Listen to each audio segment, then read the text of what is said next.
జీవితంలో ఏం జరుగుతుందో తెలియకుండా మనం అనుకున్నది వాళ్ళ గురించి చెప్తాం సులభం.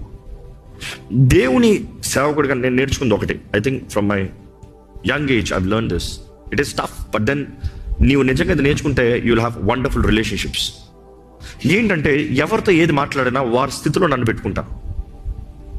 ప్రార్థన భారాలకు చాలా మంది వస్తారు, వారు ప్రార్థన చేసేటప్పుడు వారి స్థితిలో నన్ను పెట్టుకుంటా. వారి కొరకు ప్రార్థన చేస్తానికి ముందు వారు ఉన్న స్థితి నాకు ఉంటే నేను ఎట్లా ఉంటా, వారు ఉన్న పరిస్థితి నా జీవితంలో ఉన్నట్లయితే నేను ఎట్లా భరించుకోగలుగుతా. నేను గ్రహించేది ఏంటంటే నా జీవితంలో కూడా ఎన్నో పరిస్థితులు, నొప్పులు, బాధలు దేవుడు అనుమతించేది. I think it is to mould me, to teach me to bear others and understand others. And వారికి పరిచయం చేసేటప్పుడు వారు నొప్పిని అర్థం చేసుకుని దాని తగినట్టుగా ప్రార్థిస్తానికి, వారి పక్షాన నిలబడటానికి అనేది గ్రహించాను. So always the key, don't judge anybody, we are not the judge. Suggestions are welcome, opinions are welcome, but then judgement is not allowed. Imagine నేను ఇక్కడ కూర్చొని మీరెవరో తెలియదు అంటే మీ పేరు తెరవచ్చు, మిమ్మల్ని ఎంతో కాలంగా చూడొచ్చు. మీ జీవితాలు వ్యక్తిగతంగా ఏంటి నాకు తెలుసా?